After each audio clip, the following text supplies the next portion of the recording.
சிறகடிக்க ஆசை சீரியலோட upcoming episode என்னென்னு பார்க்கலாம். முத்து மீனா கிட்ட பேசிகிட்டு இருக்கும்போது, என்னாச்சு மீனா, உனக்கு என்ன பிரச்சனை? எப்பயுமே நீ சமைச்ச சாப்பாடை சாப்பிட்டுட்டு வீட்டில் எல்லாரும் உன்னை பாராட்டுவாங்க. இப்போ என்னடானா எல்லாரும் என்னென்னவோ பேசுகிறாங்க. நீ பார்த்துட்டு தானே இருக்க.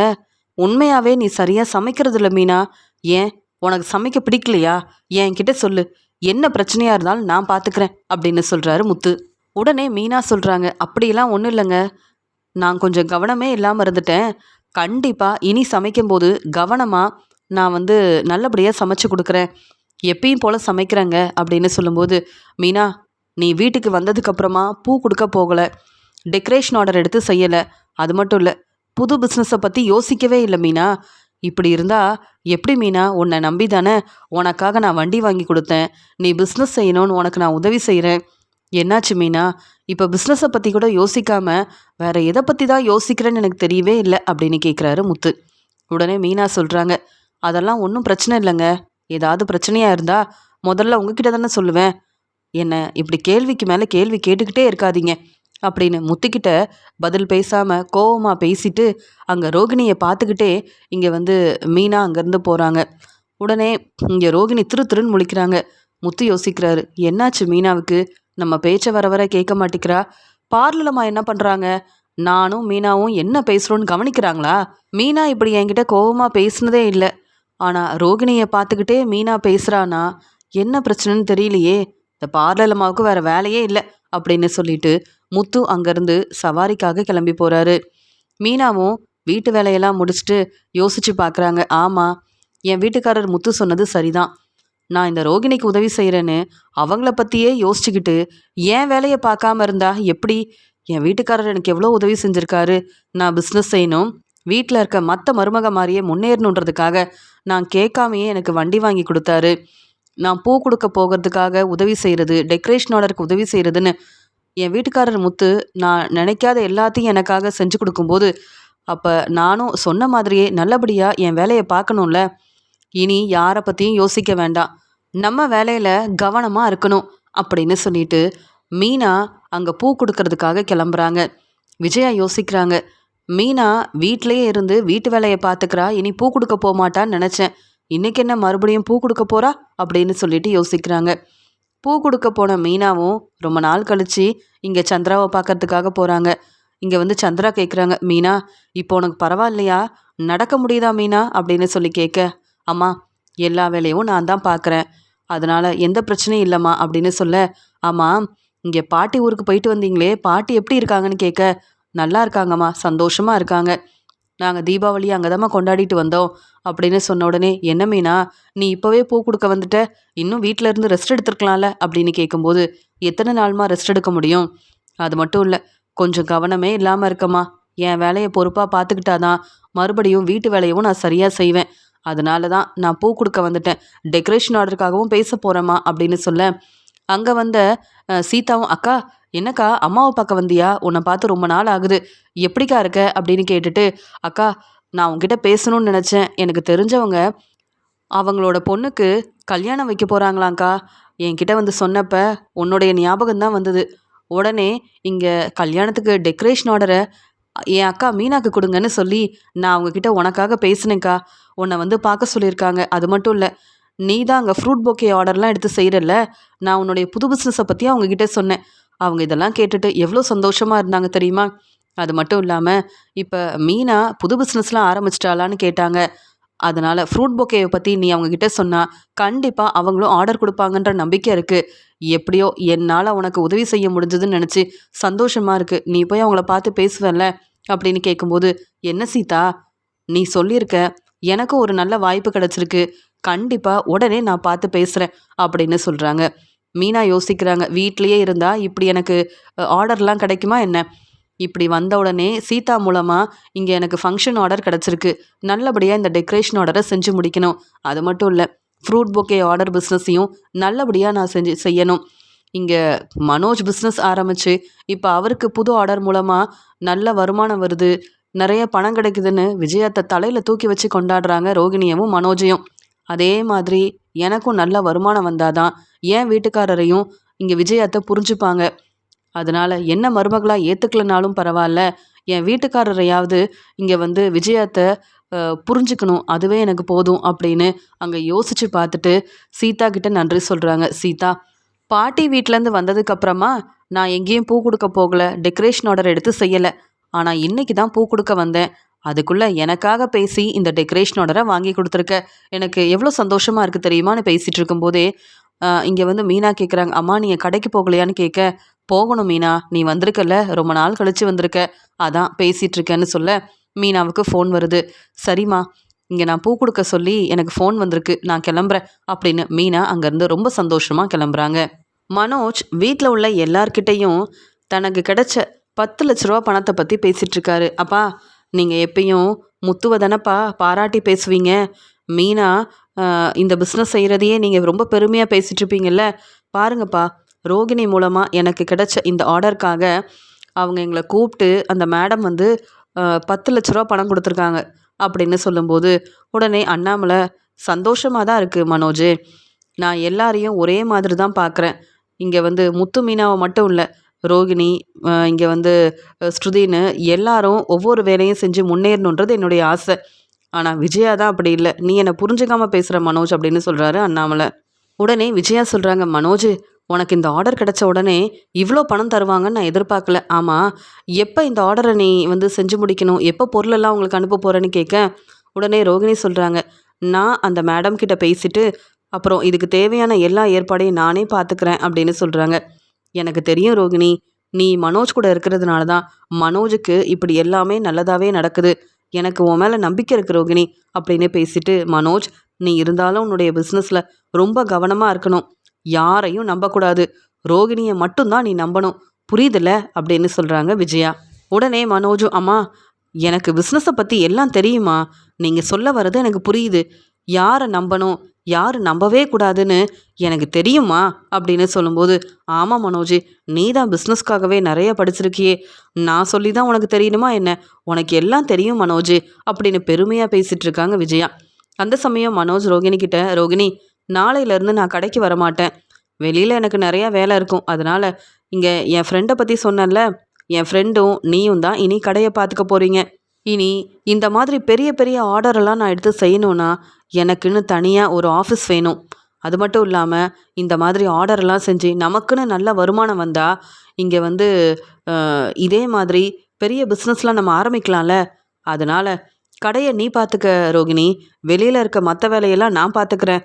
இப்படி பெரிய பெரிய ஆர்டர் கிடைக்கிறதுக்கு என்ன செய்யணுமோ அந்த வேலையெல்லாம் நான் செய்ய போகிறேன் அப்படின்னு மனோஜ் சொன்ன உடனே ரோகிணி சொல்கிறாங்க, மனோஜ், நான் சொல்கிறத கேளு, இப்போ நீ என்ன நம்பலாம், ஆனால் உன் ஃப்ரெண்டை எதுக்கு நீ நம்பி நம்ம கடையை பார்த்துக்கிறதுக்காக பொறுப்பு அவர்கிட்ட கொடுக்கணும், அதான் நான் இருக்கேன்ல அப்படின்னு சொல்லும்போது உடனே மனோஜும், இல்லை ரோகிணி, எதுக்கு சொல்கிறேன்னா நீ பார்லருக்கும் வேலைக்கு போயிட்டுருக்க, நீ இல்லாதப்ப கடையை பார்த்துக்கிறதுக்கு யாராவது வேணும்ல, அதான் என் ஃப்ரெண்டுக்கிட்ட சொல்லியிருக்கேன். அதான் நான் வந்து பார்க்கில் வேலைக்கு போகாமல் பார்க்கில் இருக்கும்போது எனக்கு உதவி செஞ்ச என் ஃப்ரெண்டு தான் இப்போ கடைக்கும் வந்து உதவி செய்ய போகிறாரு, கடையிலையும் உதவி செய்ய போகிறாரு. அதனால் நான் என்ன முடிவெடுத்தாலும் அதெல்லாம் சரியாக தான் இருக்கணும், நீயும் நம்பணும்.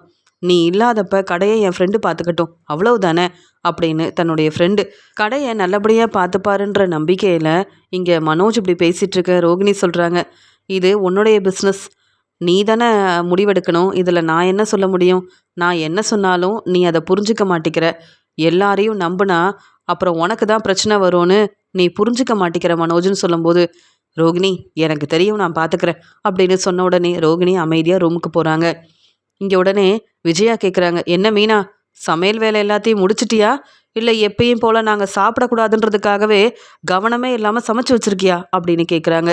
அத்தை, கவனமாக தான் சமைச்சு வச்சுருக்கேன், இனி யாரும் தேவையில்லாமல் பேச மாட்டீங்க அத்தை, வந்து சாப்பிடுங்க அப்படின்னு சொல்ல உடனே ரோகிணி எப்பயும் போல், மனோஜ் நீ உட்காரு, உனக்கு நான் சாப்பாடு எடுத்து வைக்கிறேன்னு கேட்கும்போது, என்ன ரோகிணி, நீ உட்காந்து சாப்பிட வேண்டியதானேன்னு கேட்க, இல்லை மீனா மட்டும் தனியாக எல்லா வேலையும் செஞ்சிட்ருக்கேன், நான் எப்படி சாப்பிட முடியும்னு கேட்ட உடனே இங்கே அண்ணாமலை சொல்கிறாங்க, ரோகிணி பேசுகிறதெல்லாம் புதுசாக தான் இருக்குது, ஆனால் நல்லா இருக்குது, ஏன்னா மூத்த மருமக ரோகிணி இப்படி வீட்டு வேலையை பொறுப்பாக பார்க்குறத பார்க்கும்போது சந்தோஷமாகவும் இருக்குது அப்படின்னு சொல்லிட்டு எல்லாருக்கும், ரோகிணி நீயே சாப்பாடெல்லாம் எடுத்து வைமா, பாவம் மீனா கிச்சனில் வேலையெல்லாம் முடிச்சுட்டு கொஞ்சம் ரெஸ்ட் எடுக்கட்டும் அப்படின்னு சொல்ல அங்கே சாப்பிட வந்த எல்லாருக்கும் ரோகிணி வந்து சாப்பாடெல்லாம் எடுத்து வைக்கிறாங்க.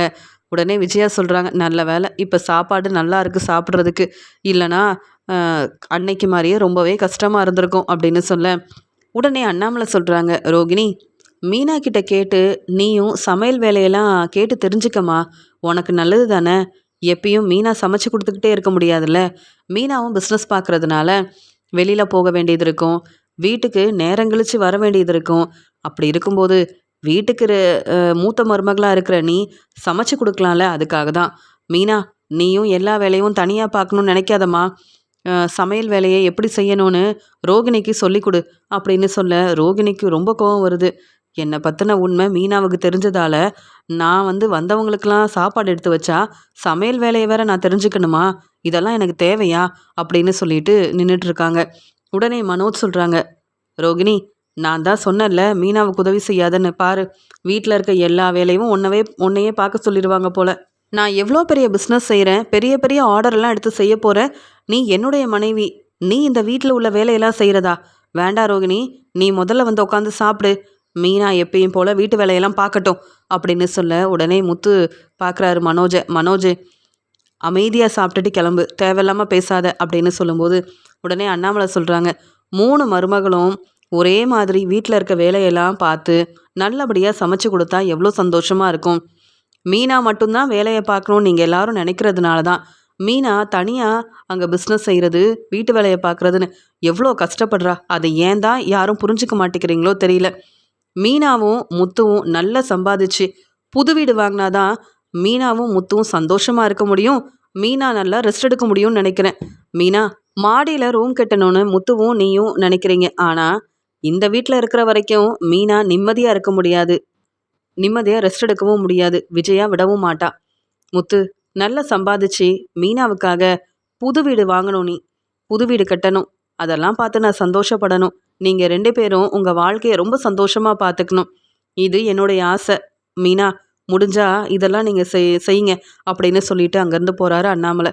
உடனே விஜயாவும் மனோஜை பார்க்குறாங்க. மனோஜ் சிரிச்சுக்கிட்டே, அம்மா என்னம்மா அப்பா இப்படி சொல்கிறாங்க? நான் தான் நல்லா சம்பாதிச்சு புது வீடு வாங்க போகிறேன், இவங்களால எப்படிம்மா முடியும்? மாடியில் இப்போ வரைக்கும் ரூம் கட்டவே முடியலையே. இவங்க சம்பாதிச்சு இனி புது வீடு வாங்கி அதெல்லாம் நடக்குமாம்மா? அப்பா எதுக்குமா நடக்காததை பற்றி யோசிக்கிறாரு? மீனா முத்து மேலே எவ்வளோ நம்பிக்கை வச்சுருக்காரு பாருங்க. என்னதான் நம்பிக்கை வச்சாலும் மீனாவும் முத்துவும் புதுசாக வீடு வாங்க போகிறதே இல்லை. ரோகிணி சாப்பிட்டுட்டியா? நம்ம கிளம்பலாம் அப்படின்னு சொல்லிட்டு இப்படிலாம் பேசிட்டு மனோஜும் ரோகிணியும் அங்கேருந்து கிளம்புறாங்க. மீனா கண்கலங்கி நிற்கிறாங்க. உடனே முத்து சொல்கிறாரு, என்ன மீனா, அப்பாவே சொல்லிட்டாங்க, நீ ஏன் மற்றவங்க பேசுகிறத கேட்குற? மனோஜ் இப்படி பேசுகிறதுக்கு காரணம் புது ஆர்டருக்காக 10 லட்ச ரூபா பணம் கிடச்சிருக்குல்ல, அந்த ஒரு எண்ணத்தில் தான் இப்படி பேசிகிட்டு இருக்கான். அந்த பணத்தை நல்லபடியாக ஆர்டர் செய்கிறதுக்கு பயன்படுத்தினா பரவாயில்ல. மனோஜ் பேசுகிற பேச்செல்லாம் பார்த்தா எனக்கு என்னவோ சரியாக தெரியல. நீ கவலைப்படாமல் இரு, நம்ம புது வீடு வாங்குவோம், அப்பா ஆசைப்பட்ட மாதிரியே, அந்த நம்பிக்கை எனக்கு இருக்குது அப்படின்னு இங்கே மீனா கிட்ட ஆறுதலாக பேசிகிட்டு இருக்காரு முத்து. முத்து இப்படி சொன்ன உடனே ரொம்பவே சந்தோஷப்படுறாங்க மீனா. மனோஜ் சொன்ன மாதிரியே மனோஜோட கடைக்கு அவர் ஃப்ரெண்டு வந்திருக்காரு, ரோகிணியும் வந்திருக்காங்க. ரோகிணிக்கு மனோஜோட ஃப்ரெண்ட் அங்கே இருக்க போகிறது கொஞ்சம் கூட பிடிக்கவே இல்லை. கடையை பார்த்துக்கிற எல்லா பொறுப்பையும் என்கிட்ட மனோஜ் கொடுத்துருந்தா பரவாயில்ல, நான் இல்லாதப்ப கடையை வந்து மனோஜோட ஃப்ரெண்டு பார்த்துக்கிறேன்னு சொல்கிறத என்னால் ஏற்றுக்கவே முடியல. எவ்வளவோ மனோஜ் கிட்ட சொன்னாலும் மனோஜ் புரிஞ்சிக்கவே மாட்டேங்கிறாரு அப்படின்ற மாதிரி இங்கே வந்து ரோகிணி யோசிக்கிறாங்க. அந்த சமயம் இங்கே ரோகிணி சொல்கிறாங்க, சரி மனோஜ், அதான் உன் ஃப்ரெண்டு வந்துட்டாரே, நான் கிளம்புறேன், மற்ற வேலையை அவரே பார்த்துக்கிட்டோம், இனி நான் கடைப்பக்கம் வரலாமா வேண்டாமா அப்படின்னு கேட்கும்போது, என்ன ரோகிணி, எனக்கு இந்த கடையை வச்சு கொடுத்ததும் நீ தான், இந்த கடையில் நான் நல்ல வருமானம் எனக்கு வருதுன்னா அதுக்கு காரணமும் நீ தான், நீ வராமல் எப்படி? நீ இந்த கடையோட ஓனர் ரோகிணி. என் ஃப்ரெண்டு இந்த கடையை பார்த்துக்கிறாருன்னா அவரும் இந்த கடைக்கு வேலை செய்ய போகிறாருன்னு தானே நீ யோசிக்கணும் அப்படின்னு சொல்ல, சரி மனோஜ், அப்புறமா நான் வரேன்னு சொல்லிட்டு ரோகிணி அங்கேருந்து கிளம்புறாங்க. இங்கே மனோஜ் கிட்ட 10 லட்ச ரூபா பணம் இருக்கிறதுனால மனோஜ் சொல்கிறாரு, இந்த பணத்தை எடுத்துகிட்டு வந்துட்டேன், இந்த பணத்தை சந்தோஷ் சாருக்கு கொடுக்கணும் அப்படின்னு சொல்லிட்டு இருக்க, உடனே மனோஜோட ஃப்ரெண்டும், என்ன மனோஜ் இப்படி இருக்கீங்க, இவங்க கொடுத்த ஆர்டருக்காக 10 லட்ச ரூபா பணம் கொடுத்துருக்கிறதுலாம் சரிதான், என் ஃப்ரெண்டு பெரிய பிஸ்னஸ் செய்கிறாரு, நீ இந்த 10 லட்ச ரூபா பணத்தை கொடுத்தா இன்னும் கொஞ்ச நாளையில் இந்த பணம் உனக்கு 20 லட்சமாக கிடைக்கும். இந்த மாதிரி நீ செய்யாமல் அவங்க கொடுத்த பணத்தில் பொருள் வாங்கணும், அவங்களுக்கு இந்த ஆர்டரை நல்லபடியாக செய்யணும்னு. இந்த பணத்தை எத்தனை நாள் தான் இப்படியே கவனமாக பார்த்துக்கிட்டே இருப்ப? அதனால இப்போ உன்கிட்ட பணம் இருக்குல்ல, இந்த பணத்தை வச்சு நீ ஒன்றும் செய்ய போகிறதில்ல. அவங்க சொன்னதுக்கு அப்புறமா தானே அங்கே எல்லா வீட்டுக்கும் நீ பொருளெல்லாம் அனுப்பணும். அது வரைக்கும் இந்த பணத்தை நீ கவனமாக பார்த்துட்ருக்கணும். ஏற்கனவே உன்னுடைய 3 லட்ச ரூபா பணத்தை யார் எடுத்தாங்கன்னு தெரியல. அந்த பணத்தையும் நீ கடையில் தான் வச்சுருந்த. இனி யாரையும் நம்பி கடையில் நீ பணம் வைக்காத. அப்படியே எந்த பிரச்சனை வந்தாலும் நீ என்ன கேள்வி கேட்ப. இவ்வளோ பணத்தையும் நீ வீட்டுக்கும் எடுத்துகிட்டு போக முடியாது. அதனால் நான் சொல்கிறத கேளு. என் ஃப்ரெண்டு பெரிய பிஸ்னஸ் செய்கிறாரு. அவர்கிட்ட நான் உன்னை பற்றி சொன்னேன். நீ செய்கிற பிஸ்னஸ் அவருக்கு ரொம்ப பிடிச்சிருந்ததுனால அவர் வந்து தன்னுடைய பிஸ்னஸை பற்றி என்கிட்ட சொல்லிட்டு இருந்தாரு. இப்போ உன்கிட்ட நிறைய பணம் இருக்குது. இந்த பணத்தை அப்படியே வச்சுட்டு இருக்கிறத விட்டுட்டு நீ ஏதாவது பிஸ்னஸ் செய்யலாம். இல்லையா என் ஃப்ரெண்டுக்கிட்ட இந்த பணத்தை கொடுத்தனா இன்னும் கொஞ்ச நாளையில் இதை விட அதிகமான பணம் உனக்கு கிடைக்கும் அப்படின்னு சொல்லும்போது, என்ன சொல்கிறீங்க அப்படின்னு கேட்க, உடனே மனோஜும் பரவாயில்லையே, அப்போ என்னை விட அவருக்கு நல்ல வருமானம் வருமா? அப்படி என்னதான் பிஸ்னஸ் செய்கிறாருன்னு கேட்க, உடனே அவர் ஃப்ரெண்டை பற்றி அங்கே வந்து மனோஜோட ஃப்ரெண்டு சொல்லிட்டு இருக்காரு. பரவாயில்ல, ரொம்ப நல்லா தான் இருக்குது. அவருடைய பிஸ்னஸ்க்கு இந்த பணத்தை நான் கொடுக்குறதா சொல்லுங்கள். ஆனால் நான் கேட்குறப்ப எனக்கு இந்த பணமும் வேணும்.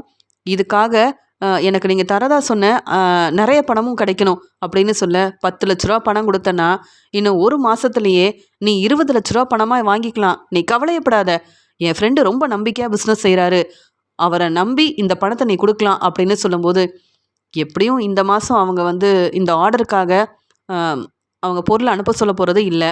இன்னும் கொஞ்ச நாள் ஆகும்னு சொல்லியிருக்காங்கல்ல. அதுக்காக நான் எல்லா ஏற்பாடையும் செய்யணும்னா இப்படியும் வந்து இந்த பணத்தை வச்சு எனக்கு கொஞ்சம் பணம் வந்தால் நல்லது தானே அப்படின்னு அவர் ஃப்ரெண்டு சொன்னதெல்லாம் கேட்டுட்டு ரோகிணி பேச்சை கேட்காம இங்கே மனோஜ் யார்கிட்டையும் இதை பற்றி சொல்லாமல் இப்படி ஒரு முடிவெடுக்க, உடனே இங்கே உங்கள் ஃப்ரெண்டை வந்து நான் பார்க்குறேன். இந்த பணத்தை உடனே அவர்கிட்ட கொடுக்குறேன். அவரோட பிஸ்னஸ்க்கு நான் உதவி செய்கிறதா சொல்லுங்கள். எப்படியோ எனக்கு 20 லட்ச ரூபா பணம் கிடைச்சா போதும் அப்படின்ற மாதிரி மனோஜ் யோசிக்காம இந்த பணத்தை கொடுத்துடலாம் அப்படின்ற மாதிரி ஒரு முடிவெடுக்கிறாரு. மனோஜோட கடைக்கு வந்த மனோஜோட ஃப்ரெண்டு சொல்கிறாரு, எப்படியோ மனோஜ் நீ சந்தோஷமாக இருக்கணும். இந்த பிஸ்னஸ் மூலமாக நீ பெரிய ஆளாக வரணும். அதை பார்த்து நான் சந்தோஷப்படணும்னு சொல்லும்போது, ஆமாம் எனக்கு கொஞ்சம் சந்தேகமாக இருக்குது. எதுக்குன்னா உங்களை நம்பி தான் வீடு வாங்கலான்னு நினச்சேன். உங்களை நம்பி தான் அந்த கதிர்கிட்ட 30 லட்ச ரூபா பணத்தை கொடுத்தேன். ஆனால் அந்த கதிர் என்னை ஏமாத்திட்டாரு. இப்போ வரைக்கும் அந்த பணம் எனக்கு கிடைக்கவே இல்லை. அதே மாதிரி இப்போ நான் 10 லட்ச ரூபாயை கொடுத்தாலும் நான் வந்து யார்கிட்டையும் ஏமாந்து போய் நிற்க மாட்டேன்ல.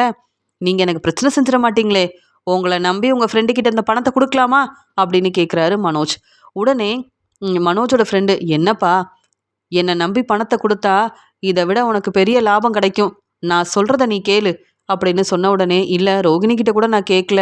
அதனால தான் மறுபடியும் உங்ககிட்ட கேள்வி கேட்டுட்ருக்கேன்னு சொல்கிறாரு மனோஜ்.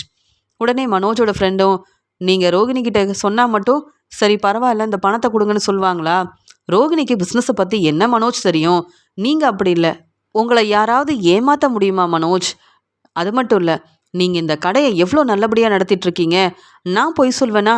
நான் உங்கள் ஃப்ரெண்டாச்சே அப்படின்னு சொல்ல, சரி சரி நாளைக்கே உங்கள் ஃப்ரெண்டை வந்து நான் பார்க்குறேன்.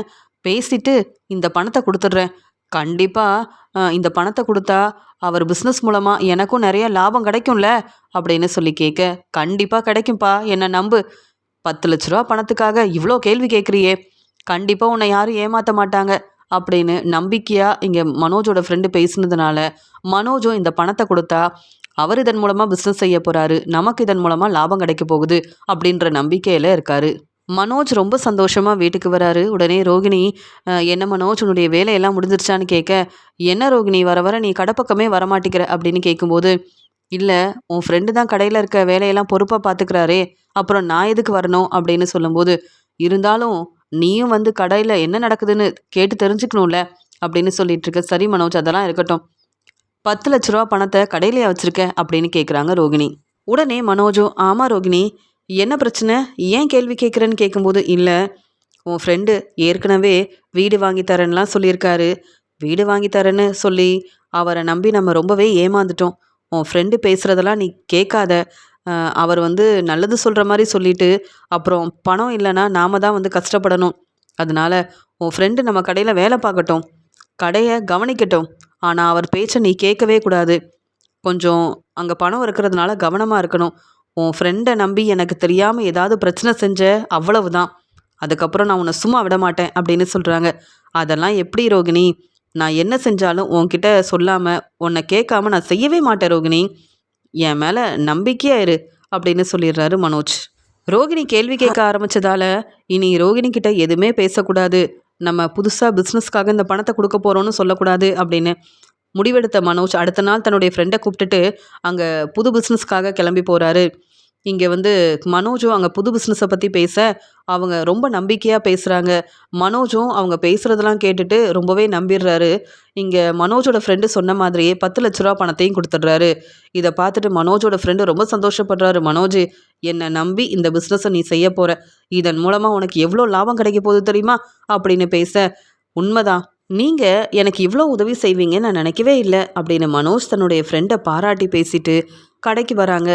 உடனே ரோகிணியும், என்ன மனோஜ், கடையை கவனிக்க யாருமே இல்லை, உன் ஃப்ரெண்டு பார்த்து பாருன்னு பார்த்தா 2 பேர் எங்கே கிளம்பி போயிட்டு வரீங்க அப்படின்னு கேட்கும்போது, அதெல்லாம் ஒன்றும் இல்லை அப்படின்னு உண்மையை சொல்லாமல் இங்கே ரோகிணி கிட்ட உண்மையை சொல்லாமல் சமாளிக்கிறாரு மனோஜ். இங்கே கடையை ரோகிணி பொறுப்பாக கவனிக்கிறாங்க. மனோஜ், 10 லட்ச ரூபா பணம் கவனமாக வச்சுருக்கல அப்படின்னு கேட்க, அதெல்லாம் அந்த பணத்தை எப்படி பார்த்துக்கணும்னு எனக்கு தெரியும் அப்படின்னு சொல்லிடுறாங்க. மீனா தனக்கு கிடைச்ச டெக்கரேஷன் ஆர்டரை நல்லபடியாக செய்கிறதுக்காக அங்கே பேசுகிறாங்க. இந்த டெக்கரேஷன் ஆர்டர் 5 நாள் நடக்க போகுது. நீங்கள் ஒவ்வொரு நாளும் விதவிதமாக இந்த டெக்கரேஷன் ஆர்டரை செய்யணும். ஒரு முறை செஞ்ச டெக்கரேஷன் ஆர்டரை செய்யக்கூடாது. உங்கள் மேலே எங்களுக்கு நம்பிக்கை இருக்குது. உங்கள் தங்கச்சி சீதா உங்களை பற்றி சொன்னாங்க. புது பிஸ்னஸ் வேறு செய்கிறீங்களாமேன்னு கேட்க, இங்கே வந்து ஃப்ரூட் பொக்கே ஆர்டரை பற்றி இங்கே மீனா சொன்னதுனால, பரவாயில்ல, கல்யாணத்துக்கு வரவங்களுக்கு நாங்கள் என்ன தரலான்னு யோசித்தோம். நீங்கள் ஃப்ரூட் பொக்கே வந்து எங்களுக்காக கொடுக்க தயாராக இருந்தீங்கன்னா நாங்களே அந்த ஆர்டரையும் செய்கிறோம் அப்படின்னு சொல்லிட்டு 200 ஃப்ரூட் பொக்கே எங்களுக்கு வேணும் அப்படின்னு சொல்லிடுறாங்க. மீனா இதை கேட்டுட்டு ரொம்பவே சந்தோஷப்படுறாங்க. நம்மளுக்கு 5 நாள் டெக்கரேஷன் ஆர்டர் கிடச்சிருக்கு. இங்கே ஃபங்க்ஷனுக்கு வரவங்களுக்கு ஃப்ரூட் பொக்கே கொடுக்கறதுக்கும் ஆர்டர் கொடுத்துருக்காங்க. பெரிய ஆர்டர் கிடச்சிருக்குன்ற சந்தோஷத்தில் ஸ்வீட்டெல்லாம் வாங்கிட்டு மீனா வீட்டுக்கு வர, முத்து ரொம்ப நேரமாக மீனா எங்கே போனான்னு தெரியலையே அப்படின்னு பார்த்துக்கிட்டே இருக்க, மீனா வந்த உடனே முத்துக்கிட்ட ரொம்ப சந்தோஷமாக நடந்த எல்லாத்தையும் சொல்கிறாங்க. என்னை மன்னிச்சிருங்க, ஃபோனில் கூட பேச முடியல, அவ்வளோ வேலை இருந்தது அப்படின்னு சொல்கிறாங்க. பரவாயில்ல மீனா, நீ எங்கே தான் போயிட்டு வரேன்னு கேட்க, அதாங்க சீதா எனக்கு ஒரு டெக்கரேஷன் ஆர்டருக்காக சொன்னான். அங்கே போய் பேசினா அவங்க 5 நாள் இந்த ஃபங்க்ஷன் நடக்கும்னு சொல்லியிருக்காங்க. ஒவ்வொரு நாளும் நம்ம வந்து டெக்கரேஷன் ஆர்டர் செய்யணுமா. அது மட்டும் இல்லைங்க, ஃப்ரூட் பொக்கே ஆர்டரையும் கொடுத்துருக்காங்க. 200 ஃப்ரூட் பொக்கே வேணும்னு சொல்லியிருக்காங்க. நல்ல வருமானம் வரும்னு நினைக்கிறேன் அப்படின்னு பேசிகிட்டு இருக்க, அப்படியா மீனா, உண்மையாவா? இத்தனை நாள் கவனமே இல்லாமல் இருந்தேன், இப்போ உனக்கு மறுபடியும் ஆர்டர் கிடைக்க ஆரம்பிச்சிருச்சா? நான் உனக்கு உதவி செய்கிறேன் அப்படின்னு சொல்லும்போது, சரிங்க, நம்ம இன்றைக்கே அந்த வேலையெல்லாம் ஆரம்பிக்கணும், அந்த அக்காங்க கிட்டலாம் பேசணும், நிறைய வேலை இருக்குது அப்படின்னு முன்ன மாதிரி இல்லாமல் மீனா வந்து கிடைச்ச ஆர்டரை நல்லபடியாக செய்யணுன்றதுக்காக முத்துக்கிட்ட ரொம்ப சந்தோஷமாக பேசிகிட்டு இருக்க. முத்து நினைக்கிறாங்க, பரவாயில்ல, மீனா முன்ன மாதிரியே சந்தோஷமாக பேச ஆரம்பிச்சிட்டா. இங்கே பாட்டி வீட்டிலேருந்து வந்ததுக்கப்புறமா கொஞ்சம் கூட கவனமே இல்லாமல் இங்கே வந்து எந்த வேலையும் சரியாக செய்யாமல் இருந்த மீனா இப்போ வந்து புது பிஸ்னஸ் பற்றியும் இங்கே வந்து கிடைச்ச ஆர்டரை பற்றியும் பேசுகிறானா. நம்ம மீனாவுக்கு உதவி செஞ்சாலே போதும், மீனா எப்பயும் போல் இருக்கட்டும், சந்தோஷமாக இருக்கட்டும், அதுவே போதும் அப்படின்னு மீனாவையும் கூப்பிட்டுட்டு தேவையான பொருளெல்லாம் வாங்குறதுக்காக முத்து கிளம்புறாரு. உடனே விஜயா நினைக்கிறாங்க, என்ன மீனா இன்னைக்கு தான் பூ கொடுக்க கிளம்பி போனா, அதுக்குள்ளே ஆர்டர் கிடச்சிருச்சா? 2 பேரும் ரொம்ப சந்தோஷமாக பேசிகிட்டு இருக்காங்க. அப்படி என்ன மனோஜை விட பெரிய ஆர்டராக கிடச்சிருக்க போது? அதெல்லாம் ஒன்றும் இல்லை, என் பையன் மனோஜ் மாதிரிலாம் இந்த மீனாவால் பிஸ்னஸ் செய்யவே முடியாது அப்படின்ற மாதிரி யோசனை பண்ணிட்டு போகிறாங்க. மீனா தனக்கு கிடைச்ச டெக்கரேஷன் ஆர்டரை தினமும் நல்லபடியாக செய்யணும். 5 நாள் இந்த டெக்கரேஷன் ஆர்டரை நல்லபடியாக செஞ்சால் நமக்கு கண்டிப்பாக நல்ல வருமானம் வரும்ன்றதுக்காக வீட்டு வேலையும் பார்த்துக்கிட்டு கிடைச்ச டெக்கரேஷன் ஆர்டரையும் செய்கிறேன்னு அவங்க ரெஸ்ட் எடுக்க கூட நேரமே இல்லாமல் ஒவ்வொரு வேலையை பார்த்துட்ருக்க. முத்து மீனாவுக்கு காஃபியெல்லாம் கொண்டு வந்து கொடுக்க, இங்கே மனோஜும் விஜயாவும் பார்க்குறாங்க, என்ன நடக்குது? இங்கே மீனா கிச்சனில் வேலை பார்ப்பான்னு பார்த்தா இங்கே மீனாவுக்காக முத்து கிச்சனில் வேலை பார்த்துட்ருக்கானே. அது மட்டும் இல்லை, பெரிய ஆர்டர் கிடச்சிருக்குன்னு நினைக்கிறேன். அதனால தான் இங்கே மீனாவுக்கு முத்து ரொம்ப வேலை செஞ்சு கொடுத்துட்ருக்கான். எப்படியும் மீனாவோட மீனாவுக்கு வரக்கூடிய வருமானம் எல்லாமே முத்துவுக்கு தானே வரும், அதனால தான் அப்படின்னு சொல்லி விஜயா சொல்லிட்டு இருக்காங்க. உடனே மனோஜும், அம்மா என்ன இருந்தாலும் என்ன மாதிரி இந்த மீனாவால் யோசிக்கவே முடியாதுமா. எனக்கு 10 லட்ச ரூபா பணம் கிடச்சிச்சுல, அந்த பணத்தை வச்சு நான் மறுபடியும் என் ஃப்ரெண்டுக்கிட்ட அந்த பணத்தை கொடுத்து பெரிய பிஸ்னஸ் மூலமாக எனக்கு நிறைய லாபம் கிடைக்க போதுமா. எப்படியோ நம்ம ஆர்டரை கொடுத்த மாதிரியும் இருக்கும், இன்னொரு பக்கம் நிறைய லாபம் வந்த மாதிரியும் இருக்கும்லம்மா. அதனால தான் நான் யோசிச்சு என்னெல்லாம் செஞ்சுருக்கேன் தெரியுமான்னு கேட்க உடனே விஜயா சொல்கிறாங்க, என்ன மனோஜ், புதுசாக என்னவோ சொல்லிட்டு இருக்க, இதெல்லாம் ரோகிணிக்கு தெரியுமான்னு கேட்க, அம்மா பிஸ்னஸை பற்றி ரோகிணிக்கு ஒன்றுமே தெரியாதுமா, எனக்கு தான் எல்லாம் தெரியும். நான் யோசிச்சு தாம்மா இந்த மாதிரி எல்லாத்தையும் என் ஃப்ரெண்டுக்கிட்ட கேட்டு தாம்மா செஞ்சுருக்கேன். அதனால நான் வேற ஒரு பிஸ்னஸ்க்கும் உதவி செஞ்சுருக்கேம்மா. அதன் மூலமாக கிடைக்கிற லாபம் எல்லாமே எனக்கு தானா. அதனால மீனா என்ன மாதிரி சம்பாதிக்க முடியுமா? மீனாவுக்கு இப்படி ஒரு வருமானம் வருமா? வராதுல்ல அப்படின்னு சொல்ல, இல்லை மனோஜ், உன்ன மாதிரி மீனாவால் கண்டிப்பாக சம்பாதிக்க முடியாது. உன்னுடைய புத்திசாலித்தனத்தை பார்த்து எனக்கு அவ்வளோ சந்தோஷமாக இருக்குது தெரியுமா அப்படின்னு சொல்கிறாங்க. மீனா எப்படி இந்த பெரிய டெக்கரேஷன் ஆர்டரை நல்லபடியாக செய்கிறான்னு பார்க்க தானே போகிறேன். மீனாவுக்கு இங்கே வீட்டில் உள்ள வேலையவே செய்ய முடியாது, இதில் டெக்கரேஷன் ஆர்டரை வேற எடுத்து செய்கிறேன்னு சொல்லிட்டு கஷ்டப்பட்டுட்டு இருக்கா பாரு அப்படின்னு மனோஜும் இங்கே விஜயாவும் மீனாவை பற்றி பேசிகிட்டு இருக்காங்க. ஆனால் மீனா யாரையும் கண்டுக்காம எதையும் யோசிக்காம, நாம் வேலை செஞ்சாதான் நமக்குன்னு வருமானம் வரும், அதன் மூலமாக நம்ம முன்னேற முடியும். இப்படி என் மாமியாரை பற்றியோ இல்லை வீட்டில் இருக்க மற்றவங்கள பற்றியோ யோசிச்சா எனக்கு வருமானமும் வராது, மற்றபடி நான் வேலையை செய்யவும் முடியாது. அதை நான் தெளிவாக புரிஞ்சுக்கிட்டேன். அதனால் என் வீட்டுக்காரரும் நானும் நல்லா சம்பாதிக்கணும், அது மட்டும்தான் இப்போதைக்கு என்னுடைய எண்ணமாகவே இருக்குது அப்படின்னு மீனா முடிவெடுத்து அங்கே கிடைச்ச டெக்கரேஷன் ஆர்டரை ரொம்ப நல்லபடியாக செய்கிறாங்க. தினமும் அங்கே ஒவ்வொரு ஃபங்க்ஷனுக்கு பெரிய பெரிய ஆளுங்களாம் வராங்க. வந்தவங்க டெக்கரேஷன் ஆர்டரை பாராட்டி பேசுகிறாங்க. முத்து சொல்கிறாங்க, சார் இந்த டெக்கரேஷன் ஆர்டரெல்லாம் என் மனைவி மீனா தான் சார் செஞ்சா அப்படின்னு சொல்லும்போது, அப்படியா, இந்த மாதிரி டெக்கரேஷனை நாங்கள் பார்த்ததே இல்லை, பரவாயில்லையே, தெளிவாக யோசிச்சு தான் இந்த ஆர்டரை உங்களுக்கு கொடுத்துருக்காங்கன்னு நினைக்கிறேன். ஆமாம், மீனா இன்னும் டெக்கரேஷன் ஆர்டர்லாம் செய்வாங்கல்ல, எங்கள் வீட்டு ஃபங்க்ஷனுக்கும் அவங்க தான் இந்த டெக்கரேஷனை வந்து செய்யணும். இதுக்காக இப்போவே நான் வந்து அவங்க கிட்ட நான் பேச விரும்புகிறேன் அப்படின்னு சொல்லும்போது, பரவாயில்ல, மீனாவுக்கு இவங்க எல்லாரும் டெக்கரேஷன் ஆர்டர் தரதுக்காக நினைக்கிறாங்க, இதெல்லாம் பார்க்க எவ்வளோ சந்தோஷமாக இருக்குது அப்படின்னு முத்து வந்து நினைக்கிறாரு. அதே மாதிரி மீனாவும் அவங்க வந்த எல்லார்கிட்டையும் பேசுகிறாங்க. அந்த ஃபங்க்ஷன் மூலமாக மீனாவுக்கு நிறைய ஆர்டர் கிடைக்குது. மீனா ரொம்ப சந்தோஷப்படுறாங்க. நான் நினைக்கவே இல்லைங்க, இந்த டெக்கரேஷன் ஆர்டர் செய்கிறதுக்கு எனக்கு ரொம்ப கஷ்டமாக தான் இருக்குது, தினமும் இதுக்காக நிறைய வேலை செய்ய வேண்டியதாக இருக்குது. ஆனால் இதெல்லாம் பார்த்துட்டு எல்லாரும் என்னை பாராட்டுறாங்க. இன்னும் நிறைய ஆர்டர் கிடைக்கும்போது எவ்வளோ சந்தோஷமாக இருக்குது பார்த்தீங்களா. நீங்கள் என் கூட இருக்கிறதுனால தான், எனக்கு உதவி செய்கிறதுனால தான் பெரிய டெக்கரேஷன் ஆர்டரை கூட தனியாகவே என்னால் செய்ய முடியுதுங்க அப்படின்னு மீனா முத்துவுக்கு நன்றி சொல்கிறாங்க. உடனே முத்து சொல்கிறாங்க, மீனா, நாம் இனி டெக்கரேஷன் ஆர்டருக்காகவே தனியாக ஒரு ஆஃபீஸ் வந்து ஏற்பாடு செய்யணும்னு நினைக்கிறேன். பார்த்தல, இப்படி ஒரு வாய்ப்பு நம்மளுக்கு கிடைக்கும்னு எதிர்பார்க்கல மீனா. இனி வீட்டில் நம்ம இந்த வேலையெல்லாம் செஞ்சிட்ருக்க முடியாது. அம்மா வேற எப்போ பார்த்தாலும் உன்னை திட்டிக்கிட்டே இருக்காங்க. வீட்டு வேலையும் பார்த்துக்கிட்டு இந்த வேலையும் பார்க்க நீ கஷ்டப்படுற. இதே நீ பிஸ்னஸை தனியாக பார்த்துக்கிட்டேன்னு வையேன், உனக்குன்னு ஒரு ஆஃபீஸ் இருந்ததுன்னா நீ அங்கே உன்னுடைய வேலையை ரொம்ப நல்லா பார்க்கலாம். உன்னை யாரும் கேள்வி கேட்க மாட்டாங்க. வீட்டுக்கு வர நேரமானாலும் நான் பார்த்துப்பேன் மீனா, பதில் பேசிடுவேன் அம்மாக்காக, அம்மா கிட்ட உனக்காக. அதே மாதிரி ஆஃபீஸில் நம்ம 2 பேருமே அங்கே வந்து இருக்கிற வேலை ஒவ்வொன்றையும் பார்த்து பார்த்து செய்யலாம். ஆனால் வீட்டில் பாரு, அம்மா எப்போ பார்த்தாலும் ஏதாவது சொல்லி என்னையும் உன்னையும் கேள்வி கேட்டுக்கிட்டே இருக்காங்க மீனா. இனி யாரையும் நம்ம கேட்கக்கூடாது, நம்ம வேலைக்கு என்ன தேவைன்றதை முதல்ல செய்யணும் அப்படின்னு மீனாவுக்காக ஒரு இடத்த பார்த்து, மீனா இங்கே டெக்கரேஷன் ஆர்டருக்காகவே வந்து புதுசாக ஆஃபீஸ் ஆரம்பிக்கிறதுக்கு எல்லா ஏற்பாடையும் முத்து வந்து யார்கிட்டையுமே கேட்காம மீனாவுக்காக செய்ய ஆரம்பிக்கிறாரு. மீனா கொஞ்சம் கொஞ்சமாக நல்லபடியாக முன்னேறுறாங்க. முத்து மீனாவுக்கு என்ன செய்யணுமோ ஒவ்வொன்றையும் அங்கே புது ஆஃபீஸ் ஆரம்பித்து கொடுக்கறது, மீனா புது பிஸ்னஸ்க்காக வேலை செய்யும்போது முத்து உதவி செய்கிறதுன்னு மீனாவோட பிஸ்னஸ் நல்லபடியாக நடக்கணுன்றதுக்காக சவாரிக்கு கூட போகாமல் முத்து ரொம்பவே உதவி செய்கிறாரு. மீனா ரொம்ப சந்தோஷமாக இருக்காங்க. வீட்டுக்கு வரக்கூட மீனாவுக்கு நேரமே இல்லை, அவ்வளோ வேலை மீனாவுக்கு கிடைக்குது, அவ்வளோ ஆர்டர் கிடைக்குது. மீனா எல்லாத்தையும் ரொம்ப நல்லபடியாக செய்கிறாங்க, கவனமாக செய்கிறாங்க, ரொம்ப அக்கறையாக இருக்காங்க. அதனால் மீனாவுக்கும் முத்துவுக்கும் நல்ல வருமானம் வருது. மீனா சொல்கிறாங்க, பார்த்தீங்களா, ஒரே மாதத்தில் நமக்கு 10 லட்ச ரூபாய்க்கு மேலே லாபம் கிடச்சிருக்குங்க அப்படின்னு சொல்ல, ஆமாம் மீனா, இதே மாதிரி நல்ல வருமானம் வந்தால் எவ்வளோ சந்தோஷமாக இருக்கும். நம்மக்கிட்ட வேலை பார்க்குறவங்களுக்கும் சம்பளம் கொடுத்துட்டோம், ஆனாலும் நமக்கு இவ்வளோ லாபம் கிடச்சிருக்கே, இப்படிலாம் கிடைக்கும்னு நான் நினைக்கவே இல்லைன்னு சொல்ல, எல்லாத்துக்கும் காரணம் நீங்கள் தான் அப்படின்னு முத்துவை ரொம்ப பாராட்டி பேசுகிறாங்க மீனா. மீனா தன்னுடைய ஆஃபீஸில் வேலையெல்லாம் முடிச்சுட்டு வீட்டுக்கு ரொம்ப நேரம் கழித்து வராங்க. இதெல்லாம் பார்க்குற விஜயாவுக்கு கொஞ்சம் கூட பிடிக்கல. நம்மக்கிட்ட கேட்காம ஆஃபீஸ் ஆரம்பிக்க போகிறோன்னு சொல்லாமல் மீனாவுக்காக முத்து என்னெல்லாம் செஞ்சுருக்கான். என் பேச்சை மீனா கேட்காம இருக்கிறதுக்கு காரணமே இந்த முத்து தான். அப்படின்னு ரொம்ப கோவமாக இருக்கும்போது மீனாவும் முத்துவும் ரொம்ப சந்தோஷமாக வீட்டுக்கு வராங்க. இதை பார்த்துட்டு விஜயாவால் தாங்கிக்க முடியல. மீனா கிட்ட கேள்வி கேட்குறாங்க விஜயா. நீ வீட்டு வேலையை பார்க்கக்கூடாதுன்னு நினைக்கிறியா, இல்லை நாங்கள் யாருமே சாப்பிட வேண்டாம்னு நினைக்கிறியா அப்படின்னு சொல்லும்போது, அத்தை எனக்கு நிறைய வேலை இருக்குல்ல, வீட்டு வேலையை பார்த்துட்டு இருக்கும்போது மற்ற வேலையை என்னால் கவனிக்க முடியல. அதனால தான் நான் ஆஃபீஸ்லேயே வேலையெல்லாம் முடிச்சுட்டு வர ரொம்ப நேரம் ஆயிடுச்சு. நானும் என் வீட்டுக்காரரும் சாப்பிட்டுட்டோம் அத்தை, ரெஸ்ட் எடுக்க போகிறோம். வீட்டில் இருக்க வேலையை நீங்கள் யாராவது பாருங்க அப்படின்னு சொல்லிடுறாங்க மீனா. பாத்தியா முத்து, மீனா எப்படி பேசுகிறான்னு, இதெல்லாம் சரியா? என்ன முத்து இதெல்லாம் அப்படின்னு விஜயா பேசும்போது, ஏன் மனோஜ் பிஸ்னஸ் செஞ்சு முன்னேறணும், மனோஜ் மட்டும்தான் நல்லா சம்பாதிக்கணும்னு பேசுகிறீங்களே, அதெல்லாம் மட்டும் சரியா? நாங்கள் கேள்வி கேட்டோமா? நாங்கள் முன்னேறதை பார்த்து சந்தோஷப்படாமல் ஏன் பொறாமையில் இப்படி மீனாவை நிற்க வச்சு கேள்வி கேட்குறீங்க? மீனா சமைக்க மாட்டா, அவ்வளவுதான்.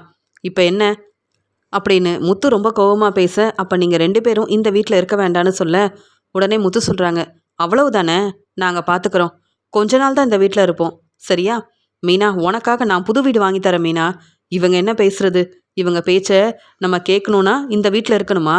அப்படி இவங்க பேச்சை கேட்க வேண்டிய அவசியமே இல்லை மீனா அப்படின்னு முத்து இங்கே ரொம்ப கோவமாக மீனாவுக்கு சப்போர்ட் பண்ணது மட்டும் இல்லாமல் விஜயா கிட்ட பேசுனதால விஜயாவுக்கு ரொம்ப கோவம் வருது. ஆனாலும் பதில் பேசாமல் அமைதியாக அங்கேருந்து போகிறாங்க.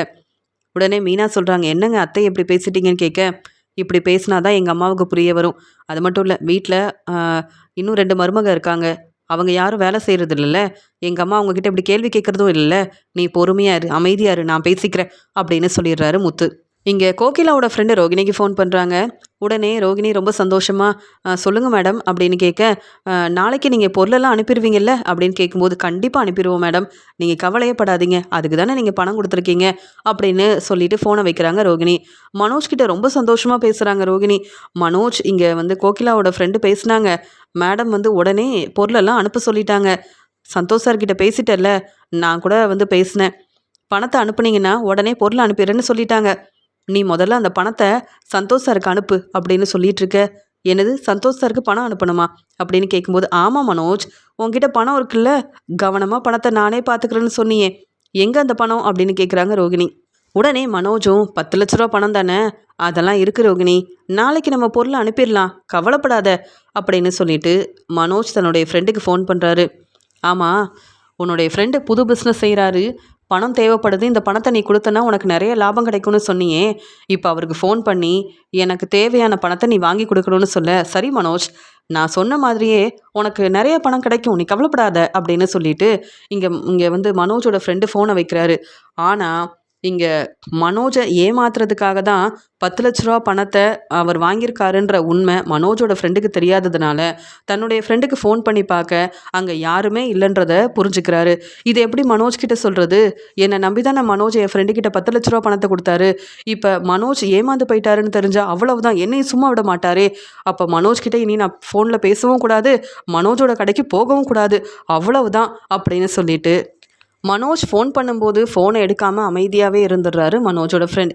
மனோஜுக்கு என்ன செய்யன்னு தெரியல. உடனே யாரை போய் பார்த்து பணத்தை கொடுத்தாரோ அதே இடத்துக்கு மனோஜ் கிளம்பி போகிறாரு. ஆனால் அந்த ஆஃபீஸில் யாருமே இல்லை, இங்கே யாரும் வேலை செய்யவும் இல்லை, யாரும் பிஸ்னஸ் செய்யவும் இல்லை அப்படின்னு அங்கே உள்ளவங்க மனோஜ்கிட்ட ரொம்ப தெளிவாக சொல்லிடுறாங்க. அப்போ தான் மனோஜுக்கு தெரியுது, 10 லட்ச ரூபா பணத்தை நம்பி இவங்ககிட்ட கொடுத்து நான் ஏமாந்துட்டேனா, என் ஃப்ரெண்டு சொன்ன எல்லாத்தையும் நான் நம்பினேனே, ஆனால் இப்போ என்னுடைய பணமும் இல்லை, இந்த பிஸ்னஸ் மூலமாக நிறைய லாபம் கிடைக்கும்னு சொன்னாங்க, அந்த பணமும் எனக்கு கிடைக்காதா? அப்போ இந்த 10 லட்ச ரூபா இல்லாமல் எனக்கு கிடைச்ச ஆர்டரை நான் எப்படி செய்ய முடியும்? என்னை நம்பி இந்த பெரிய ஆர்டரை கொடுத்துருக்காங்க, ரோகிணியும் என்னை நம்பிட்டு இருக்கா, ஆனால் யார்கிட்டையும் சொல்லாமல், ஏன் ரோகிணிக்கிட்ட கூட சொல்லாமல் என் ஃப்ரெண்டை நம்பி இந்த பணத்தை பிஸ்னஸ்க்காக கொடுத்தேன், இதன் மூலமாக எனக்கும் வருமானம் வரும்னு நினச்சேன், ஆனால் இப்படி நான் ஏமாந்துட்டேனே, பெரிய பிஸ்னஸ் செய்கிறேன்னு எல்லார்கிட்டையும் என்னை நானே பெருமையாக பேசிகிட்டு இருந்தேன், யாரை நம்பணும்னு தெரியாமல் எல்லார் மேலேயும் நம்பிக்கை வச்சு இப்போ நான் தான் பணம் இல்லாமல் நிற்கிறேன் அப்படின்னு மனோஜ் அதே இடத்துல ரொம்பவே அழ ஆரம்பிக்கிறாரு. இப்படி ஏமாந்துட்டேன், இந்த உண்மையை வீட்டில் எல்லார்கிட்டையும் நான் எப்படி சொல்ல முடியும்? ரோகிணிக்கு இதெல்லாம் தெரிஞ்சா ரோகிணி அப்புறம் என்கிட்ட பேச மாட்டா, ரோகிணி என்ன முடிவெடுப்பான்னு கூட தெரியலையே, இப்படி ஒரு வேலையை செஞ்சுட்டேனே அப்படின்னு சொல்லி மனோஜ் என்ன செய்யன்னு தெரியாமல் ரொம்பவே அழ ஆரம்பிக்கிறாரு. என்ன செய்யன்னு தெரியாமல் மனோஜ் வீட்டுக்கு கிளம்பி போக, உடனே ரோகிணியும், என்ன மனோஜ், எல்லா ஏற்பாடையும் செஞ்சிட்டியா? நீயும் உன் ஃப்ரெண்டும் இந்த பொறுப்பை பார்த்துக்கிறேன்னு சொன்னதால் நான் கொஞ்சம் கண்டுக்காமல் இருந்துட்டேன், உனக்கு ஏதாவது உதவி செய்யணுன்னா சொல்லு, கண்டிப்பாக நான் உதவி செய்கிறேன்னு சொல்ல. எனக்கு யாருடைய உதவியும் வேண்டாம். இந்த ஆர்டரை என்னால் இனி செய்யவே முடியாது ரோகிணி, என்னை மன்னிச்சிரு அப்படின்னு சொல்லி மனோஜ் ரொம்பவே அழுகும்போது உடனே ரோகிணி, என்னது இந்த ஆர்டரை செய்ய முடியாதா? எதுக்காக இப்படி பேசுற? ஏன் அந்த பணம் எங்க அப்படின்னு கேட்கும்போது அங்கே வந்த விஜயா, என்ன ரோகிணி, என்னாச்சு, என்ன பிரச்சனை, ஏன் மனோஜ் அழுதுகிட்டே இருக்கான்னு கேட்க, எனக்கு தெரியல, நான் தான் வீட்டில் இருக்கேனே, கடைக்கு போயிட்டு வர்றது உங்கள் பையன் தானே, தேவையில்லாமல் என் பேச்சை கேட்காம என் ஃப்ரெண்டு எல்லா பொறுப்பையும் பார்த்துப்பாரு, நீ கடை பக்கமே வர வேண்டாம் ரோகிணி, நான் பார்த்துக்கிறேன்னு சொன்ன மனோஜ் இப்போ வந்து அழுதுட்டு இருந்தா நான் என்ன பதில் பேச முடியும்? உங்கள் பையன் மனோஜ் கிட்ட என்ன நடந்துச்சு நீங்களே கேளுங்க அப்படின்னு சொல்ல மனோஜ் நடந்த எல்லாத்தையும் சொல்கிறாரு. என் ஃப்ரெண்டை நம்பி நான் ஏமாந்துட்டேன், அந்த பணத்தை அவர்கிட்ட கொடுத்துருக்கக்கூடாது, இதன் மூலமாக எனக்கு நல்ல வருமானம் வரும், நல்ல லாபம் கிடைக்கும்னு நினச்சேன். இப்போ அந்த 10 லட்ச ரூபா பணமும் என்கிட்ட இல்லை, அந்த பணம் இருந்தால் தான் என்னால் இந்த ஆர்டரை செய்ய முடியும். எப்படி வந்து அந்த மேடம் கிட்ட இந்த உண்மையை சொல்கிறதுன்னு எனக்கு தெரியல ரோகிணி, நீ தான் உதவி செய்யணும் அப்படின்னு கேட்குறாரு மனோஜ். மனோஜ் இப்படி சொன்னதை கேட்டுட்டு ரோகிணி மட்டும் இல்லாமல் வீட்டில் உள்ள எல்லாரும் பேரதிர்ச்சியோடு நிற்க உடனே ரோகிணி சொல்கிறாங்க, என்ன மனோஜ், என்ன செஞ்சு வச்சுருக்க? என்கிட்ட இதை பற்றி சொல்லியிருக்கலாம்ல, இப்படி செய்யாதன்னு உனக்கு நான் சொல்லியிருப்பேனே, ஏன் மனோஜ் எனக்கு தெரியாமல் இப்படி ஒரு வேலையை செஞ்ச பாத்தியா? உன் ஃப்ரெண்டை நம்பின, இப்போ அவர் உன்னை ஏமாத்திட்டாரு, அந்த பணம் மறுபடியும் கிடைக்குமா? கிடைக்காதுல்ல, இதெல்லாம் எப்படி அவங்கக்கிட்ட நம்ம சொல்கிறது, புரிய வைக்கிறது? என்ன மனோஜ், எவ்வளோ பெரிய ஆர்டர் கிடச்சிது, கிடைச்ச ஆர்டரை நல்லபடியாக செய்யாமல் நீ இப்படி நிறைய பணம் கிடைக்கணும், அதிகமாக சம்பாதிக்கணும்னு ஆசைப்பட்டு இப்படி இருந்த ஆர்டரும் நமக்கு இல்லாமல் போகிற மாதிரி செஞ்சுட்டியே மனோஜ் அப்படின்னு ரோகிணி ரொம்பவே அழுகுறாங்க. உடனே அண்ணாமலையும், இதுக்கு தான் சொல்கிறது, அதிகமாக ஆசைப்படக்கூடாது, கிடைக்கிற வருமானம் போதும்னு எப்பயுமே வந்து பொறுமையாக இருக்கணும். நீ வந்து இப்போ தானே பிஸ்னஸ் ஆரம்பிச்சிருக்க, அதுக்குள்ளே பெரிய வருமானம் வரணும்னு நினச்சா மட்டும் போதுமா? நேர்மையாக, உண்மையாக, புத்திசாலித்தனமாக இருக்கணும். ஏன் அவங்கக்கிட்ட தெளிவாக பணம் கொடுக்கும்போது விசாரிக்கலையா? இப்போ யார் என்னன்னு கண்டுபிடிக்கவும் முடியல, பணத்தை வாங்கவும் முடியலல்ல. வீட்டில் உள்ள எங்களையே நம்ப மாட்டியே மனோஜ், எப்படி நீ மற்றவங்கள மட்டும் இவ்வளோ நம்புற? அதான் ஏமாந்து போய் நிற்கிற. என்ன ஏமாத்துனல, என் பணம் எனக்கு கிடைக்காத மாதிரி செஞ்சீங்கல்ல, அதனால தான் இப்போ உங்கள் பணம் இல்லாமல் நிற்கிறீங்க. உங்கள் பணம்னா இவ்வளோ கஷ்டமாக இருக்குது, என்னை பற்றி கொஞ்சம் கூட நீ யோசிக்கலன்னு மனோஜை பார்த்து இங்கே அண்ணாமலை கேள்விக்கு மேலே கேள்வி கேட்க தலை குனிஞ்சு நிற்கிறாரு மனோஜ். இந்த உண்மையை வந்து உடனே ரோகிணி ஃபோன் பண்ணி கோகிலாவோட ஃப்ரெண்டு கிட்ட சொல்ல, என்ன ரோகிணி இதெல்லாம் 10 லட்ச ரூபா பணம் இல்லையா? நீங்கள் யாரையோ நம்பி ஏமாந்து போயிட்டீங்கன்னா அதுக்கு நான் என்ன செய்ய முடியும்? இதெல்லாம் நம்புற மாதிரியா இருக்குது? நீங்களும் மனோஜும் திட்டம் போட்டு என்ன ஏமாத்தணும்னு நினைக்கிறீங்களா? மறுபடியும் உங்களை நம்பி என்னால் பணம் கொடுக்க முடியாது. என்னுடைய 10 லட்ச ரூபா பணம் கிடைக்கல, அவ்வளவுதான். நான் உங்கள் வீட்டுக்கு போலீஸை வர வைப்பேன், அவங்கக்கிட்ட நீங்கள் தான் பதில் பேசணும்னு சொல்ல ரோகிணி அவங்கக்கிட்ட மன்னிப்பு கேட்குறாங்க. ஆனால் கோகிலாவோட ஃப்ரெண்ட் ரொம்ப கோவமாக, மனோஜும் ரோகிணியும் திட்டம் போட்டு தான் ஏமாத்திருக்காங்க, இந்த ஆர்டரை நல்லபடியாக செய்வோன்னு சொல்லி முன்னாடியே என்கிட்ட பணத்தை வாங்கிட்டு அதுக்கான வேலையை செய்யாமல் இருந்ததால் போலீஸ்கிட்ட உதவி கேட்க விஜயாவோட வீட்டுக்கு போலீஸ் வந்துடுறாங்க. இப்படி ஆர்டரை நல்லபடியாக செய்வேன்னு ஏமாற்றி பணத்தை வாங்கிட்டு இப்போ ஆர்டரை செய்யாமல் இருந்த மனோஜை அங்கே போலீஸ் வந்து என்ன ஏதுன்னு கேட்குறதுக்காகவும் உண்மையை கேட்டு தெரிஞ்சுக்கிறதுக்காகவும் கூப்பிட்டு போயிடுறாங்க. இதெல்லாம் பார்த்துட்ருக்க ரோகிணியும் இங்கே வந்து மனோஜோட நிலைமையை பார்த்து விஜயாவும் கண் கலங்கி நிற்கிறாங்க. அந்த சமயம் முத்துவும் மீனாவும் ரொம்ப சந்தோஷமாக அவங்க ஆர்டரை ரொம்ப நல்லபடியாக முடிச்சது மட்டும் இல்லாமல் அவங்களுக்கு நிறைய லாபம் கிடைச்சதால புது வீடு வாங்க போகிறத பற்றி வீட்டில் உள்ள எல்லார்கிட்டையும் சொல்கிறதுக்காக வரும்போது உடனே அண்ணாமலை நடந்த எல்லாத்தையும் சொல்லும்போது, அப்பா, மனோஜ் கிட்ட ஏற்கனவே சொன்னேன், என்ன செஞ்சாலும் யோசித்து செய்யணும்னு. மனோஜ் யார் பேச்சையாவது கேட்டானாப்பா? வீட்டில் உள்ள யாரையும் மனோஜ் நம்பவே மாட்டான். ஏன் உங்கள் பணத்தை கூட வாங்கிட்டு இப்போ வரைக்கும் தரவே இல்லை. யாரை கேட்டுப்பா இப்படி கிடைச்ச ஒரு பணத்தை வந்து இப்படி கொடுத்துருக்கான்? இங்கே பார்லர் அம்மாவுக்காவது இந்த உண்மையெல்லாம் தெரிஞ்சிருக்கணும்ல அப்படின்னு முத்து கேள்வி கேட்க இங்கே ரோகிணி பதில் பேசாமல் நிற்கும்போது மீனா சொல்கிறாங்க, அதெல்லாம் இருக்கட்டுங்க, இது அவங்க பிரச்சனை, நாமே அதை பற்றி பேசணும். ரோகிணியும் மனோஜும் பிஸ்னஸ் செய்கிறாங்க, பெரிய பிஸ்னஸ் செய்கிறாங்க, அவங்க பார்த்துப்பாங்கங்க. நம்ம வீடு வாங்க போகிறத பற்றி எல்லார்கிட்டையும் சொல்லுங்கன்னு சொல்கிறாங்க மீனா. முத்துவும் மீனாவும், எங்களுக்கு வந்த வருமானத்தை வச்சு நாங்கள் புதுசாக வீடு வாங்க போகிறோம், நாங்கள் நாளைக்கே அந்த புது வீட்டுக்கு போக போகிறோம் அப்படின்னு இங்கே விஜயா முன்னாடி ரொம்ப சந்தோஷமாக அவங்க சொல்கிறத கேட்டுட்டு விஜயா வந்து பார்க்குறாங்க. இதெல்லாம் உண்மையா? முத்துவும் மீனாவும் நல்லா சம்பாதிச்சு புது வீடு வாங்க போகிறாங்களா? என் பையன் மனோஜுக்கு தான் நல்ல வருமானம் வரும், எனக்காகவும் ரோகிணிக்காகவும் மனோஜ் புது வீடெல்லாம் வாங்குவான்னு நினச்சேன். ஆனால் நான் நினச்சது ஒன்று, நடந்தது ஒன்று. இப்போ மனோஜ் தான் அந்த பணத்தை வாங்கிட்டு ஏமாத்திட்டான்னு சொல்லி இப்போ மனோஜுக்கு நிறைய பிரச்சனை இருக்குது. 10 லட்ச ரூபா பணத்தை திருப்பி கொடுத்தாதான் மனோஜ் வீட்டுக்கு திரும்பி வரவே முடியும். ஆனால் முத்துவும் மீனாவும் புது வீடு வாங்க போகிறாங்களா? புது வீட்டுக்கே இவங்க 2 பேரும் போக போகிறாங்களா அப்படின்னு சொல்லி பார்த்துக்கிட்டே நிற்கிறாங்க விஜயா. உடனே அண்ணாமலை சொல்கிறாங்க, முத்து, இதை பார்க்க எனக்கு ரொம்ப சந்தோஷமா இருக்கு. என் பேச்சை கேட்டு நேர்மையா உண்மையா நீங்க வந்து வேலை பார்த்தீங்க. அதன் மூலமா உங்களுக்கு நல்ல வருமானம் வந்தது. ஆனா மனோஜை பாத்தியா? இனியாவது விஜயா முத்து மீனாவை புரிஞ்சுக்கிட்டா நல்லா இருக்கும் அப்படின்னு சொல்றாரு அண்ணாமலை. இங்க உடனே அடுத்த நாள் முத்துவும் மீனாவும் அவங்க வாங்கின புது வீட்டுக்கு போறாங்க. அவங்க புது வீட்டிலேயே ரொம்ப சந்தோஷமா தன்னுடைய வாழ்க்கைய பார்த்துக்கிறாங்க. மனோஜுக்கு இப்படி ஒரு நிலைமை வந்துருச்சே, நல்லபடியா மனோஜ் பிஸ்னஸ் செய்வான்னு நினைச்சனே, இப்படிலாம் பிரச்சனை வந்துருச்சே அப்படின்னு மனோஜெல்லாம் நினச்சி, மனோஜ் செஞ்ச வேலையெல்லாம் நினச்சி தலை குனிஞ்சு நிற்கிறாங்க விஜயா. முத்துவும் மீனாவும் நேர்மையாக அவங்க வேலையை செஞ்சு ரொம்பவே சந்தோஷமா இருக்காங்க.